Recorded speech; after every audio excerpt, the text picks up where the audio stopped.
After making 1 million cold calls as a telemarketer, Misha Zvegenzov watched his career collapse, lost both parents within weeks, and weathered a devastating divorce. Yet today, his Table Rush talk show ranks in the top 1.5% of all podcasts worldwide. Without equipment, marketing teams, or social media tricks, he cracked the hidden algorithm, controlling podcast discovery. In our conversation, Misha shares the simple 3-word email that lands him on shows everywhere and the unexpected strategy that helped him outperform 98.5% of podcasters, despite starting with 0 listeners. If your podcast isn't growing, despite your best efforts, this episode might just contain the breakthrough insights you need. Welcome to the Podcasting Secrets Show, where successful creators share their best stories, secrets, and strategies. I'm your host, Nathan Gwilliam. Today I'm here with Misha Zvegenzov. Did I say that right? Okay. Amazing. Misha is the Chief Influence Officer at the Influence Army. He is the host of a top 1.5% podcast. How amazing is that? That means his podcast has more traffic, more followers than, 98.5% of all the other podcasts on the internet. Congratulations. We're definitely going to talk about that.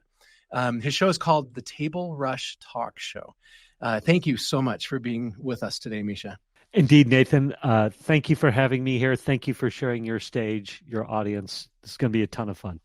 Can you start off by just telling us a little bit about yourself outside of podcasting? Yeah. Oh, absolutely. 2 sons, 22 and 24, Cooper and Waylon. Cooper's the 24-year-old. Waylon's the 22-year-old. Waylon just turned 22. They're both actually February babies. The craziest thing about that is I no longer have a 21-year-old at all. Like, both my sons are over. They're firmly in their 20s, and it kind of freaked me out. So, are you an empty nester now? Pretty close. My one son's out. The other one comes by a couple nights a week. What else? I do a ton of yoga. I live by the Pacific Ocean, so on the Pacific coast in Encinitas, California. So super active lifestyle, always outside. People always think I'm super tan just because I get to walk a lot outside. What else could I say? Those are the key things to know about me. I'll give you one third thing. I've been in the recovery community, so sober off of alcohol and drugs since I was 17 years old. Congratulations. That's so cool. It's so cool, right? So I'm always out there in that community serving for free. So I mentor a ton of people that are trying to, kick drugs or alcohol, however you want to say it. I speak on panels all the time. So just super active in that community. And it's a really cool way for me to give back. Can you tell us about your journey to become a podcaster and become this podcasting expert that you are? Yeah, sure. The bulk of my career, I was a salesperson, and I was a home loan officer from 2001 to about 2015 or 16. That was the bulk of my sales career. Super successful. Telemarketing. I built telemarketing teams. I used to hand dial 150 to 250 calls a day. It was silly. And then there's auto dialers and things like that. And then I was like, I can hire people to dial the phone for me. I've literally made over 1 million phone calls, getting people to answer the phone, flyer campaigns, get the phone to ring, love scripts, things like that. And you'll see how this all comes together in a second here. But back in the day, so what's this? When I was learning my sales chops and then going into mortgages, I used to listen to guys like Brian Tracy, Zig Ziglar, all these type of what I would call old school sales guys. But anyway, I went through what I would call my divorce, failed relationships, death, career upheaval years. And what happened was I went through a divorce, career. I just burned out in a massive way. Both my parents died within a couple of weeks of each other, and then more failed relationships, i.e. I'd gotten another girlfriend, moved her in, that imploded, and I went through this massive existential crisis. And I was like, oh my gosh, what am I doing with my life? And And I can't God, imagine how doing a million phone calls would burn you out at all either. oh my God, I used to talk on the phone so much. I'm really good at it. But oh, I don't know. I know you're growing your business. You've spent a lot of resources and time and effort in building a team, and it can get heavy some days, can it? Yeah, and it feels very lonely too.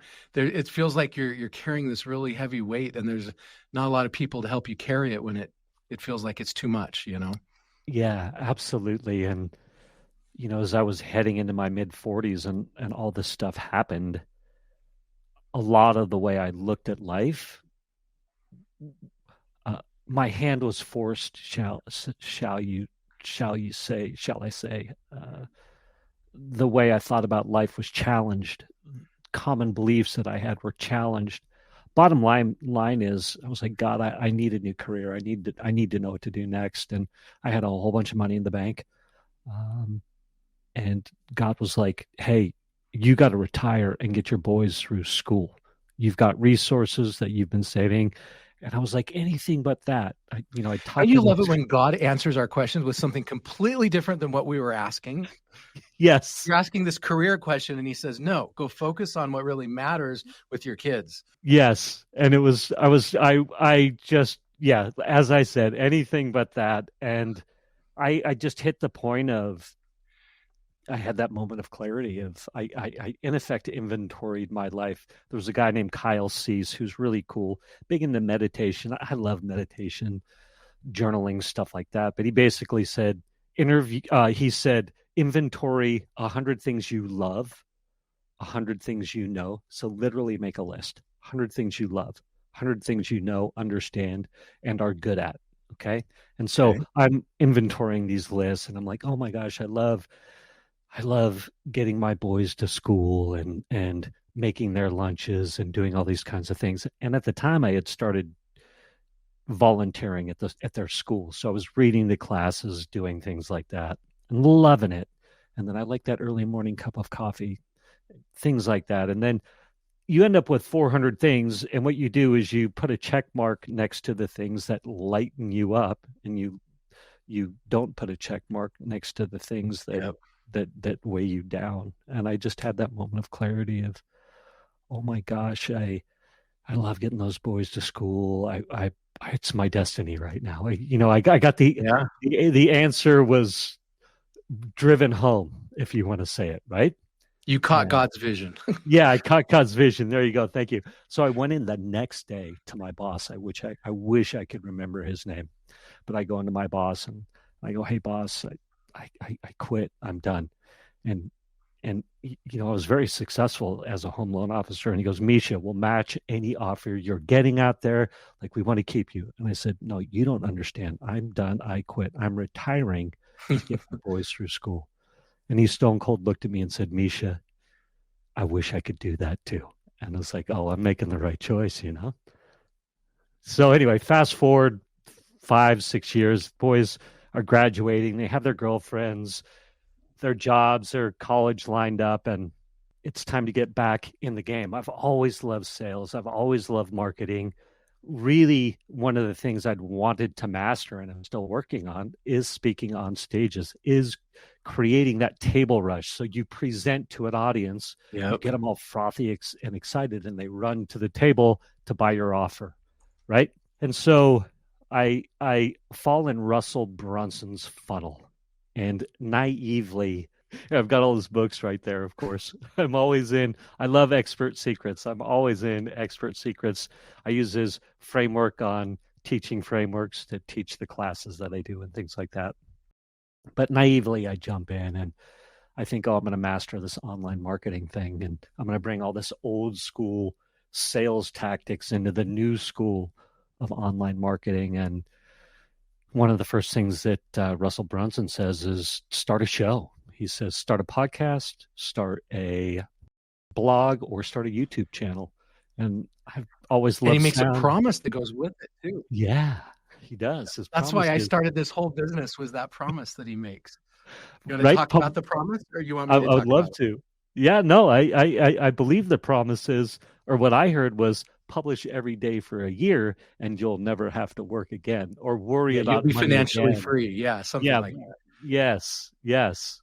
The financially free part, has it monetized to the point where I feel like I'm financially free?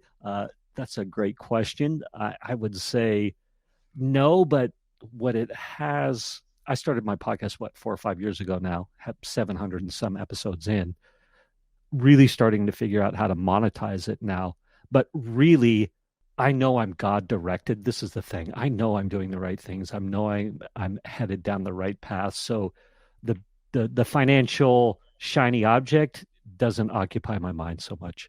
If that makes sense. Go, Yeah. I'll let you speak to that for a second. So when I was selling my last business, I'm a serial entrepreneur. I've built and sold 3 ventures. And when I was selling that last one, adoption.com, I heard that. And so I started a show and I published every day for a year. And I did audio and video and social and blog and website and all of that. And I went all in and man, it kicked my butt. It was so bad. Um, and but by the end of that year, I had I had $4 million of net worth as a direct result of doing the show. So it worked for me. And now is that enough? Am I financially free? Do I not have to work another day? No, I'm still working my butt off right now. Um, but it did wonders for me and my career. And I'm running 2 shows right now and they make a difference. They open doors. I talk to people that I could never talk to any other way. If you want, every business owner wants to work with influencers. If you do a show, you can invite the influencers on and build relationships of trust with them, and then a lot of them invite you on their shows. It changes how business is done. It's a credibility strategy. Love it. I have insane credibility these days. It is crazy. I don't take advantage of the full opportunity that I have with my podcast, and that is starting to build now. That's part of 2025, 2026, sort of my vision for that. But the confidence it's given me, the ability to jump on your podcast right now, you can literally drop me anywhere at any time and say, I want to interview you. And I could say, what's your podcast about? And it doesn't matter. Like, let's Yeah. rock and roll. I'm ready to go. So to have that confidence, all those sorts of things you can't even put a number on that. And what do I want to say? When I started my podcast, I had no vision of a business.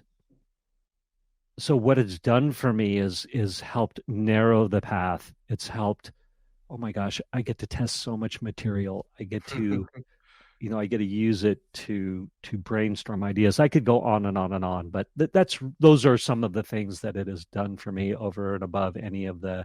financial ramifications. Yeah. Can I go back? Can we actually talk about a topic you brought up before we move on that I think Yeah. is a really important topic? You addressed being there for your sons and getting your sons through school. And I spent a lot of my career working with adoption, and I'm aware of some pretty ridiculous statistics of fathers that choose to be involved actively in their kids' lives, fathers that are present with their kids.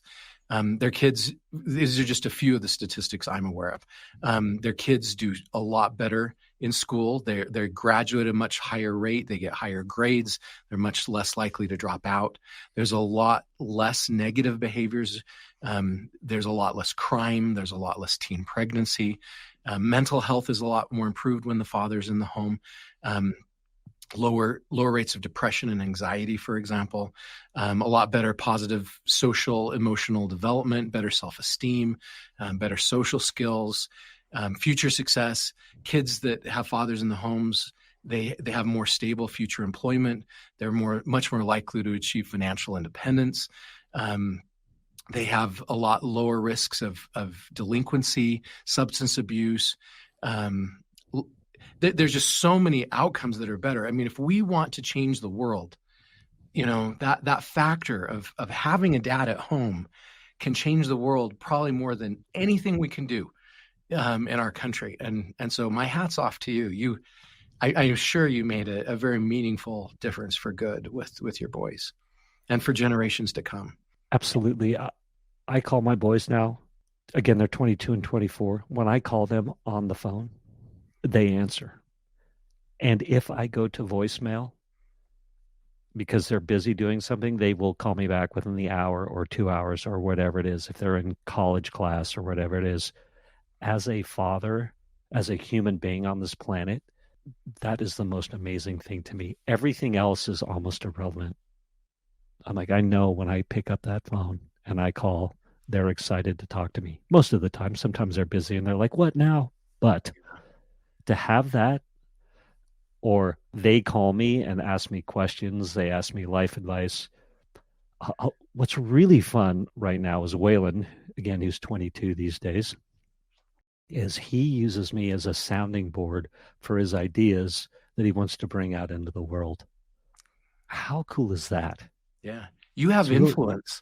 yeah. You're I mean, talking about only, influence army. You're this yeah, professional influencer, but the most important influence you achieved was with your family. yeah. And so just listening, I do a ton of listening.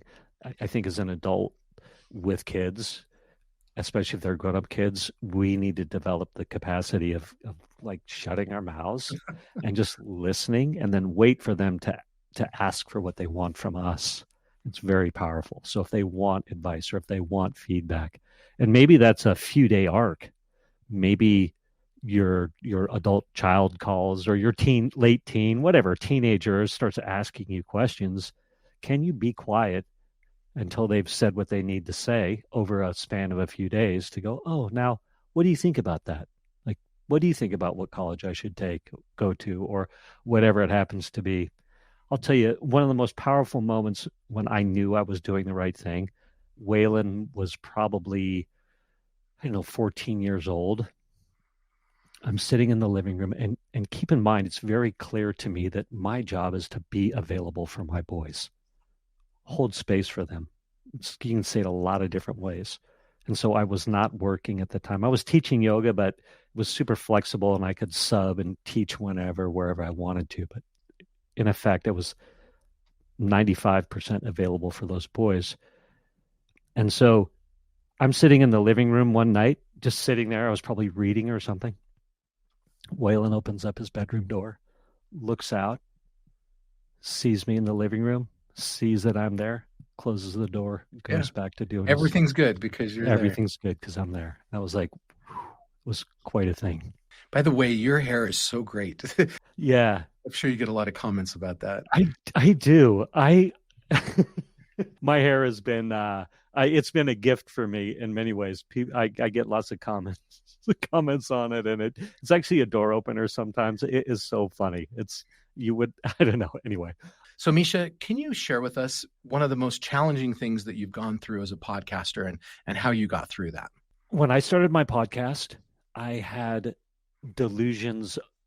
I had illusions or delusions that my audience would grow very fast or that it would take off like wildfire or I'd be the next Joe Rogan or insert your favorite podcaster here.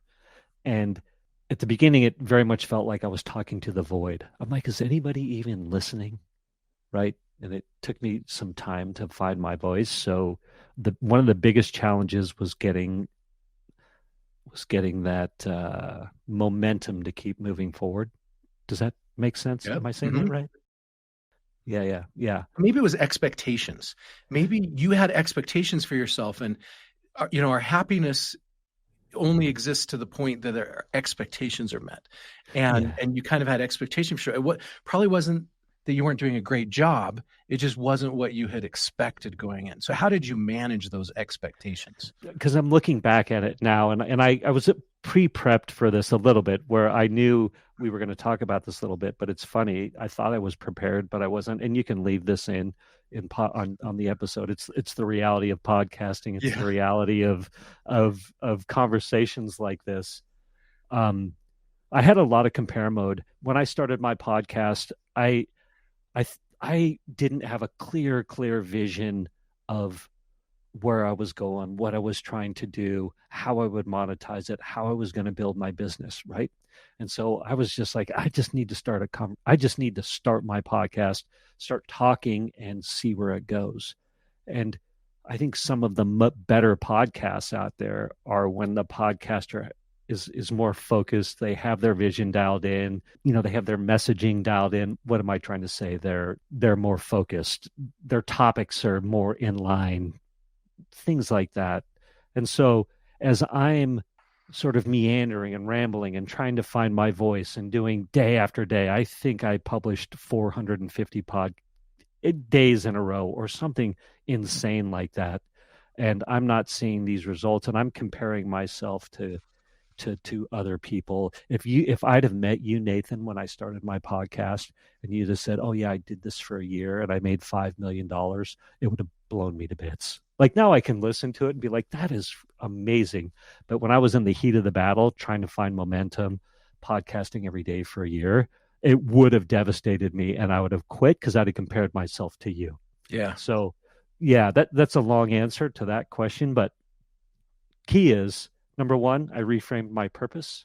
So instead of trying to chase numbers or fame, I reconnected with why I started. And that really was to get better at speaking, to clarify my message, to find that direction, to have the path narrow. So when I focus on that, when I was focusing on that, it was like, hey, this is like dialing for dollars. Like I know that if I put in 5,000 phone calls, I'm going to get X amount of leads. I'm going to get X amount of customers. I'm going to get X amount of deals. Today's episode of Podcasting Secrets is brought to you by Pod Allies, the done-for-you podcasting services solution. When I speak with CEOs about their podcast, one of the most common comments that I hear is that they know they need a podcast, but they don't have time. Have you ever wondered how some businesses find a way to still run their podcasts while juggling their crazy day-to-day operations? The secret might be simpler than you think. Let me introduce you to Pod Allies. This is a service that's changed the game for businesses in the podcasting world. Pod Allies is a done-for-you podcast production and marketing service. They understand that while many businesses understand the immense value podcasting can have for their business, finding time to produce, syndicate, promote, and monetize a show can be challenging. Pod Allies offers a dedicated team to handle virtually all aspects of your podcast production. From strategy and branding to audio and video editing and guest scheduling, they've got you covered. They even take care of creating blog posts, transcripts, and syndicating your content across multiple platforms.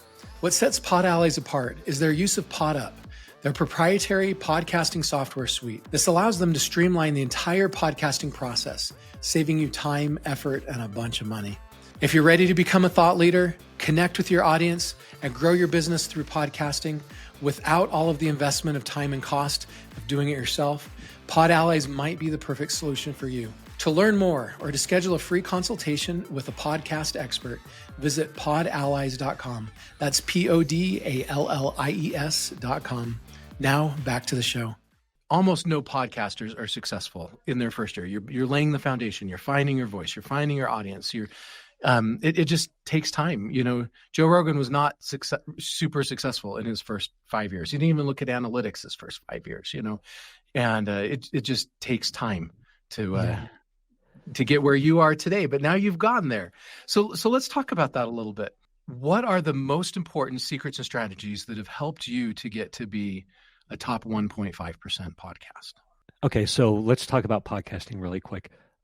If you are on Facebook or you're on YouTube or you're on social media, it's public facing where the public can see how popular you are, right? You can see on YouTube how many subscribers does a YouTuber have on their channel, correct? Yes, you can easily see that. It's embarrassing when you do an episode and it doesn't get very many views. I felt that before too. I know, right? We can see how many followers you've got on Instagram or Facebook or things like that. The thing that's really cool about podcasting is that how popular you are or how many downloads you have or how many listeners you have are all behind a wall. So I could literally say whatever I wanted about my podcast. I could say, I've got the best podcast in the world. I've got the most downloads in the world. And you, Nathan, or anybody watching and listening can't actually find that information. It's not readily accessible. Maybe you can search deep and hard, find it. So there's companies out there like Listen Notes. So anybody watching, listening can go to listennotes.com and it gives you a Listen Notes score as far as I'm aware at this point, Listen Notes is probably the best podcast rating service out there, if you want to say that. So anybody watching, listening right now can go to listennotes.com, type in your favorite podcast, and there will be a Listen Notes score. And they say it's a proprietary model dependent on how many downloads the podcast has, how many, 5-star reviews, blah, blah, blah, blah, blah. So if you know that, you can do a lot of information with that. So credibility, we're talking about credibility. And I love that you're like, man, you've got a 1.5% podcast. How amazing is that? And Listen Notes validates that. And you know who Listen Notes is, right? Yeah. Amazing. Number one hack for anybody watching and listening on Listen Notes, one of their main metrics of rating your podcast is how many reviews do you have? Apple reviews, actually, so I can even get really specific. So people are like, get your Spotify reviews. That really doesn't matter so much. It's great ego-wise, and it does help because people go, oh, you're so popular on Spotify. But Apple reviews. So anybody watching, listening, if you want to get that Listen Note score up so you can get all the fruits of that, everybody you talk to, have them rate and review your podcast. That's number one. Longevity. So the next one, I believe, is the amount of episodes you have. So if you've been around for a while, have a lot of episodes, that helps a lot too. So don't give up. Do an episode a day for a while. And the other, of course, is downloads. So That episodes a day thing does really matter. I know it's a lot of work and it's a ridiculous amount of effort, but it does matter. Like you find your voice and you find your followers and you build these relationships so much faster if you can invest to go daily. Absolutely. My podcast was top 10% at one point, and I had this thought. It was about a year and a half ago by now, 2 years ago maybe. I was like, what if I actively tried to increase my Listen Notes score? What would that look like? And so I actually created a little framework where everybody I talk to, I would go, hey, if people would say, what do you do? I'd say, I have a podcast. And they'd say, oh, you do? What is it? I would say, pull out your phone. Great. You have Apple Podcasts? What's that? It's the purple one. Type in podcast, right? Because if somebody pulls out their iPhone and you can search your apps, type in podcast, it pops up. I go, great. Type in Table Rush Talk Show, 4 words. It pops up. Great. Follow it. Awesome. Right? That helps increase your Listen Note score. Yeah. Awesome. Do me a favor, 5-star it. Okay. And then I'd say, hey, you want to write a quick review? And they're like, well, I haven't listened to it. I want to be authentic. And I'd say, totally makes sense. Don't write anything if you don't want to. But what you could do is just write something about me right now that is the truth. I just want the truth.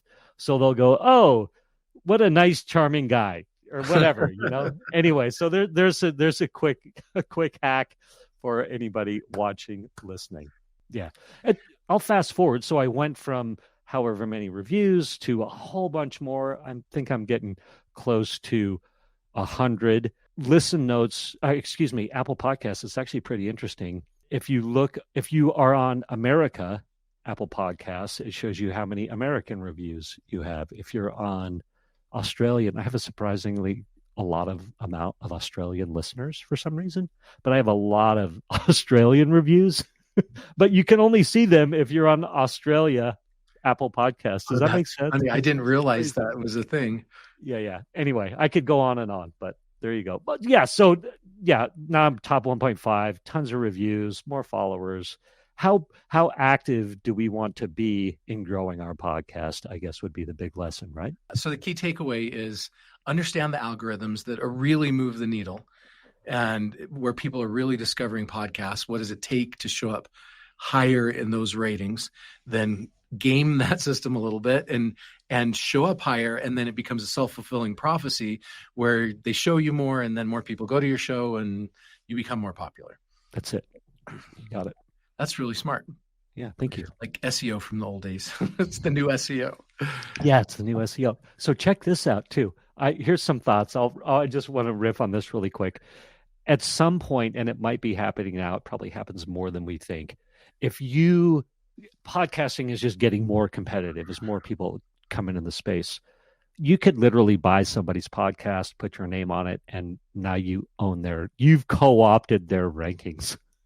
I think we're going to see a lot of that happening where people sell their podcast to somebody else. So now you've got your rankings, you've got your 5 stars, things like that. Yeah. You change the name of your podcast and everything, it changes. You keep the rankings, stuff like that. Another interesting thing that I think might happen in the industry, if we think about in the 1900s, TV, radio broadcasting came up, right? And for a while there was NBC, ABC, CBS, and it was all what Federal Communications Commission, FCC. Like you had to have licenses to be on the radio. You had to have licenses to be on TV or to have I'm so glad TV we don't have to stations. have licenses to do I know. podcasts. That would be horrible. But check it out. What if that's coming? What if that's Oh, coming? That's a natural arc of how things work, right? So perhaps you already have one you're grandfathered in.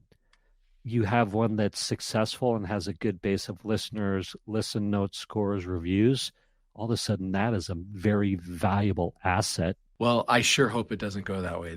Yeah, That would sure restrict a lot of good things that are happening on this platform. it would. I didn't mean to plant that seed in the universe. Yeah.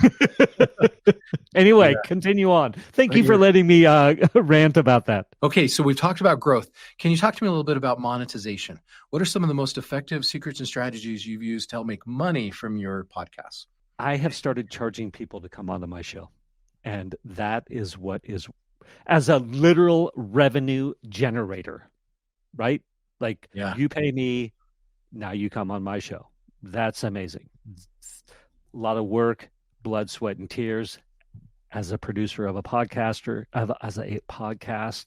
Anybody watching, listening, if you knew the work that Nathan and I and our teams put into this, Yeah. you would not hesitate to pay to come on our show. Because it takes us money to be able to produce and syndicate and market and promote these episodes for sure. Absolutely. That is one way I personally have done it. I have not gone the ad route. As far as a top of funnel lead gen, it's a great thing. Top of Yeah. funnel lead gen. So when I say that, if somebody comes on my podcast, I can talk to them about what they're doing. Maybe they'd be a good client. The credibility aspect of it, it gets me on more shows. So think of it this way. I pitch to guest speak on a podcast because that's what I do. I'm always out there guest speaking on podcasts. Here I am speaking on your show, Nathan. Mhm. So I'll pitch them and say, hey, I want to speak on your show. And they say, we have a fee or something. And I go, well, how about if we do an interview swap? Right? I've got the credibility of my show. I've got Yeah. a top 1.5% podcast. And they're like, oh, okay. I'd love you to be on my show because I want to be on your show. Right. So now I've got access to all these podcasts that I might not have. I guest speak on. So I've gotten on people's podcasts because of my podcast. Speaking on those people's podcasts, I've gotten direct referrals. So someone says, I've got a client for you. They need to know how to get on podcasts. Or they said, hey, they'll market my stuff to their email lists and things like that. So that's how I leverage podcasting. And it's awesome and amazing. Other people are like, I want to get ad revenue. Go get your ad revenue. That's a great way to go. But it's like the networking of are we in the 22nd century now? whatever century we're in. Anyway. So Misha, I believe those are called sponsored interviews. What's the term for that? I don't know what the term is for that. I need to know though. Maybe we can Google it while we're talking right here. Sponsored episodes, sponsored interviews. I believe it's one of those. And there's a couple of reasons why those work so well. Number one, 96% of people don't trust ads. People just don't trust advertising. So when we run ads, they're not incredibly effective. They are more effective on podcasts than they are in traditional channels by a lot, by a substantial amount. But when we allow someone to be the guest on our show, it gives them a level of credibility that they don't have as a advertiser on our show. And those people can often see a much greater return. So it's a win-win. It helps us make more money than we might have made off of just running an ad. Yeah. And it allows them to get more credibility and more results from the placement than they would have got from an ad. Absolutely. I want to say as well, it's interesting. One of the hangups that I had when I was starting my podcast, and not starting it, but when I was doing all these episodes, is there's inevitably a bottleneck of getting that content out. So step A is to get the interview out or published onto the podcasting platforms. But then there's, repurposing that into clips and reels and TikToks Yeah. and blogs and newsletters and all these sorts of things. And I felt like I was failing because I was creating all these episodes, but not taking it to that next level. I believe your one of your pod.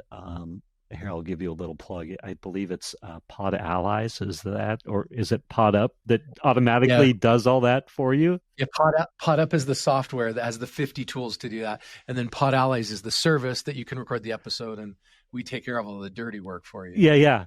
So I realized that in the battle for content, I could literally never publish any of these interviews that I do. I'm having people on the shows that I'm on, but I have this incredible catalog of content that I can repurpose at any time. And Yeah. once I was like, oh my gosh, I'm just building a catalog of content that I can access at any time when the time is right. That is incredible. Does that make sense? So Uh-huh. thinking about it from people who want to be on shows too, they're like, yeah, I'm just trying to get content. They need to get on a show to create that content that's repersonable. So you and I, as a podcast host, we kind of hold the keys to the kingdom. So yeah, people want to get to our audience, but at the same time, we give them easy access to content that they can repurpose and spew out there, right? Yep. Okay. Thank you for Yeah, for listening sure. to that. Yeah, absolutely. Uh, let's talk a little bit about podcast guesting. I know this is something you are an industry leading expert at, and you've got some secrets and strategies to help us. Every CEO wants to get on more podcasts, more relevant podcasts, and wants the promotion from influencers. Can you share with us your strategies to help businesses achieve that kind of reach and influence? Number one, CEOs and their teams overthink the pitch to get on a podcast. They overthink it. And what should I literally send to the host to request to be a guest? We Yeah. overthink that and we tend to not add enough value right in the beginning. If you want to get on Joe Rogan's podcast, you could write a 4-page pitch as to why you're so great. You're going to send that pitch in. It's going to go to an auto response. It's going to say, please fill out this form. Or here's the next steps to get on my show. Yeah. So you could literally, anybody watching, listening right now, just send an email that says, hey, I found your Joe Rogan podcast. Hey, Nathan, I found your Podcasting Secrets podcast. Are you looking for interesting guests? If so, what are the next steps? Yeah. It's That's it. simple as that. And then wait for the response. So here's the thing. When I started guesting on podcasts, I listened to lots of advice out there that was like, write these pitches, research the show, go deep on it, listen to episodes, tell them why you like the episodes. Like if you want to make 1,000,000 phone calls, you can't do that. If you want to send out 1,000,000 pitches to get on shows, you can't do that much work. Excuse me. I'm across that Yeah. analogy. So for that, there's an analogy for you, but I bump across this guy, Ron Story Jr. And I'm like, Ron, I'm getting frustrated. I'm trying to get on shows. I've got this message. If I do get it on a show, it resonates. And he's like, well, tell me about your pitch. And I'm like, here's the pitch. This is what I'm doing. And he goes, this guy, Ron, is incredible. He is like the OG of teaching you how to get on podcasts, how to get on stages, conferences, things like that. He goes, Misha, he literally told me to send that pitch that I just told you. He said, ask him if they're looking for interesting guests. And if so, what are the next steps? And I said, Ron, that's way too easy. And he said, just do it. And so I started doing it. And oh my God, And do it a whole bunch of times. Right?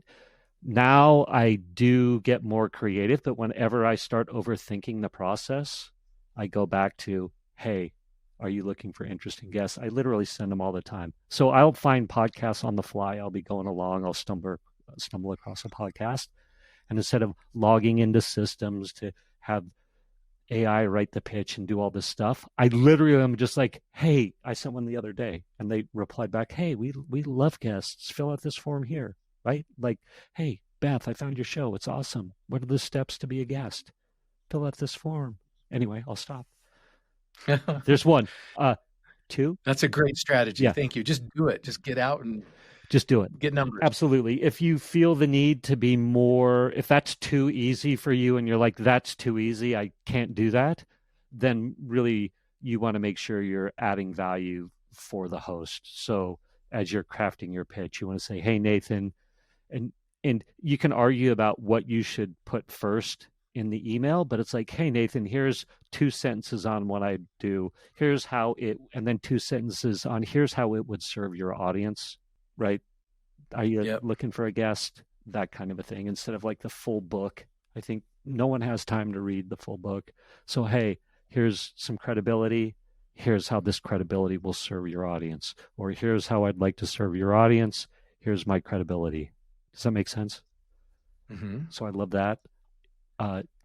The other thing that Ron's story taught me, which was so incredible, and we can fight about this all day. Some people are like, find the 5 podcasts and do everything you can to speak on those 5 perfect podcasts. Ron said to me, hey, Misha, if you could speak to a captive audience of 10 people who were interested in what you were doing, would you do that? If I could put you on a stage right now, would you do that? And I was like, of course I would. He goes, quit overthinking the process. There's all these mid-level to small podcasts that have 100-person, 200-person, 300-person, 400-person audience. Like, those shows are valuable too. And I'll drive the point home right here as well. We searched The Rock. He goes, Google The Rock. So we Google The Rock, and like The Rock's on Joe Rogan, whatever he's on. And then he was on like these most obscure 100-person YouTube channels. And it was like, what? And I was like, if The Rock can do it, I can do it. Yeah. And those shows grow, right? And then people binge watch those shows, and it's just that many more opportunities to put yourself out there and get your incoming influence. And I'll end this little riff with this. I think it's great to get on a show. It's obviously amazing to get on a show, especially if it's the big one. And that's the dream. I just spoke on Joe Rogan's audience, and some slice of that audience is going to be interested in what you talk about. So you're going to get some business. But what I teach my students is it all comes down to the questions you're asking the host at the end. And those questions are, oh, how big's your email list?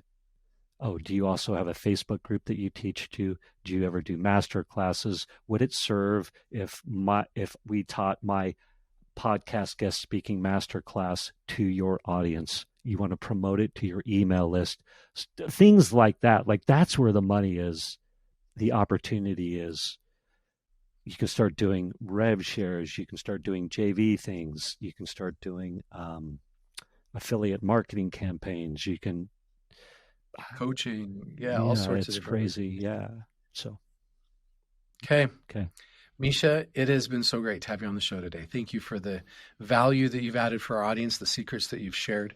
If our audience has enjoyed this interview like I have, and they want to know more about you and your services and your business and your show, what are the best ways for them to do that? Awesome. If you are thinking, oh my gosh, I want to go guest speak on podcasts, go to guestingguide.com, and you can download my free guide on how to launch and execute a profitable podcast guest speaking tour. It's a free download, really cool guide, guestingguide.com. You can always reach out to me on LinkedIn. I believe it's Misha Z. But if you just Google Misha Z or Misha Zvagensoff, there's only one of me on LinkedIn. It's not like I'm battling for that name. What else was I going to say? And your show? Oh, How yes. can they find your show? The Table Rush Talk Show. As you're watching and listening to this right now, pull out your iPhone, open the Apple Podcast app, and type in. And be sure to write a 5-star review for him. There we go. Type in Table Rush Talk Show, 4 words. And actually, you know what? my podcast has enough legs right now that inevitably, if you're on typing it in my podcast in Spotify or Apple, you type in Table Rush and it just populates with my show. So there you Nice. Go.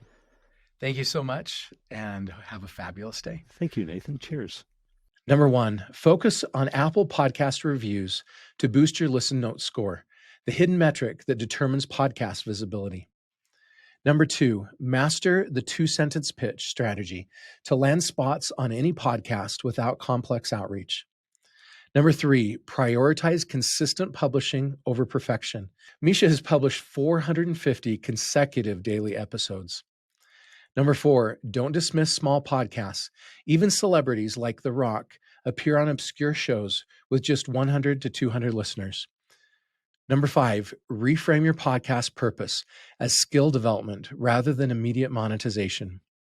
Number 6, turn every podcast you appear on into potential joint ventures by asking hosts specific business questions.